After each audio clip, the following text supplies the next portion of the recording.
आज मैं जस्ट जो कल हमने चर्चा की थी जिस बात को लेकर कि हमें प्राण को आहुति देनी होती है, प्राण की आहुति नहीं, प्राण को आहुति देनी होती है। प्राण को आहुति देने का अर्थ है कि प्राण को हमें उसको जो है कि उसका पालन पोषण करना होता है, उसको हमें उसकी पूजा करनी होती है, उसको हमें शक्ति देनी होती है। तो मनुष्य कैसे प्राण को शक्ति दे सकता है, हमने उसकी विधि भी बताई थी। और जो हमारे 5 प्राण हैं उनमें अगर हम उनको शक्ति देते हैं तो उनके क्या क्या उसका परिणाम होता है, वह भी हम लोगों ने चर्चा किया था। आज मैं संक्षिप्त में आपको बताना चाहूंगा कि जो हमने देवासुर, हमने देव और असुर के बारे में सुना होगा, हमने अच्छे आत्मा और बुरे आत्मा के बारे में सुना होगा, हमने अच्छी शक्ति और शैतानी शक्ति के बारे में सुना होगा। तो ये जो शक्तियां हैं वह हमारे प्राण की शक्ति है। और यह कठोपनिषद में भी और छंदोपनिषद में भी और ऋग्वेद में भी बहुत आसानी से बड़े ही स्वाभाविक तरीके से लिखा हुआ है कि जो भी देव और असुर का जो संज्ञा है, देव और असुर के बारे में जो ज्ञान है, वह ज्ञान हमारे शरीर से ही उत्पन्न होता है और हमारे शरीर में वह हमारे प्राणों से उत्पन्न होता है। जो हमारे वो 5 प्राण हम लोगों ने बताया, अगर उस प्राण की संकल्पना, उस प्राण के आधारभूत जो उनकी चेष्टा है, उसको अगर हम सही से नहीं रखते हैं तो उन्हीं से हमारे दोनों ही गुण उत्पन्न होते हैं, देव के भी और असुर के भी। तो इसमें इसका अभिप्राय यही है कि जो हमारे देव के वृत्ति, देव की वृत्ति मतलब देव की तरह, ईश्वर की तरह अगर हमारा ही कोई चाहे तो वो इंद्रिय, चाहे तो हमारे कर्म, चाहे तो हमारे यज्ञ, अगर ऐसे होते हैं तो हम देव प्रवृत्ति के हो जाते हैं।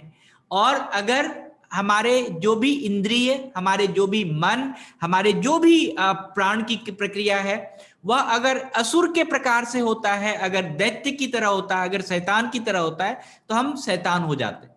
तो जो इंद्रिय है या जो प्राण है, उसका संकल्पना कैसे हो जिससे कि हमें देवीय शक्ति आनी चाहिए हमारे मन में, हमारे सभी जगह पर। तो उसका जो ज्ञान है वह हमें आना चाहिए और वह ज्ञान हमें प्राण ही दे सकता है। हमारे प्राण का अगर उसकी संकल्पना, उसका प्राणायाम, उसका ध्यान, उसका योग प्राण के प्रति अगर हमारा सही होगा तो हम वह शक्ति पा सकते हैं जो देव के पास है।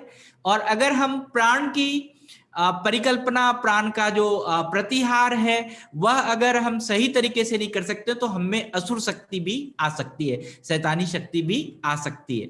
तो इसीलिए हम लोगों ने आपको पहले भी बताया होगा कि हमारे पास 3 गुण होते हैं। एक होता है सतोगुण, रजोगुण, तमोगुण। सत्य का गुण है, हमारे राजसी योग का गुण है, और तमोगुण जो है वो अंधकार में जो इंद्रिय की प्रवृत्ति है, जो हमारे सेंसेस हैं, वो अगर अंधकार में प्रवृत्ति हमें सिखा दे, अगर हम गलत तरीके से गलत रास्ते पे चले जाएं, अगर गलत हमारा व्यवहार हो जाए, अगर हम इनडिसिप्लिन्ड लाइफ जीना सीख जाए, तो वो हमारा तमोगुण होता है।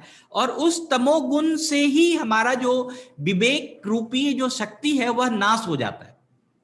अगर हमारे मन में, हमारे भाव में अगर तमोगुण आ जाए तो हमारे जो विवेक रूपी ये शक्ति है, जो हमारा ज्ञान है, वह धीरे धीरे नाश होना शुरू हो जाता है। इस प्रकार से क्या होता है कि जो हम शुरू से सुनते आ रहे हैं कि देवासुर संग्राम हुआ था, देव और असुरों का संग्राम हुआ था। पता नहीं हम में से तो कोई देखने नहीं गया था वह संग्राम, लेकिन वह वेद में तो नहीं, बहुत सारे हमारे पुराणों में वह बात लिखी हुई है संग्राम के बारे में।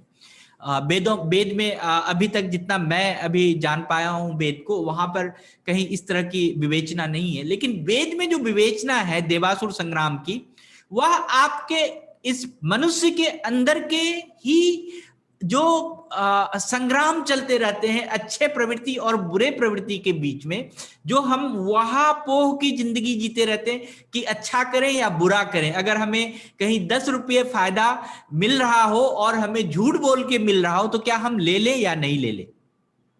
ये जो वहापोह हमारे अंदर ही चलता रहता है, वह भी हमारे प्राण की शक्ति से आता है।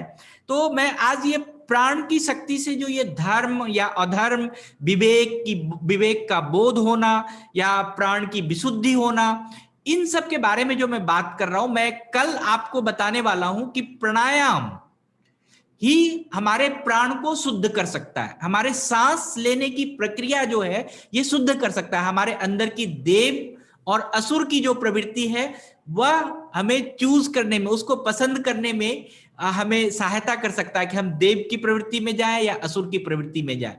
हमारे मन के अंदर जो संग्राम चल रहा है, देवासुर संग्राम जो चल रहा है, क्या हम सही करें, क्या हम गलत करें, उसके बारे में हम लोग कल इसके बारे में बहुत सारा चर्चा करेंगे। बस, लेकिन मैं आज ये आपको बताना चाहता हूं कि देव और असुर के बारे में जो बात है, इंसान और शैतान, भगवान और शैतान, अल्लाह और शैतान के बारे में जो बात है, यह प्रजापति के दो पुत्र थे। प्रजापति जिन्होंने सृष्टि की रचना की, हम लोग शुरू से आ रहे हैं इस बात उसके बारे में। यही प्रजापति के दो पुत्र थे और प्रजापति के बारे में कहता है कि वो हमारे मानस शक्ति, हमारा सोचने की शक्ति है।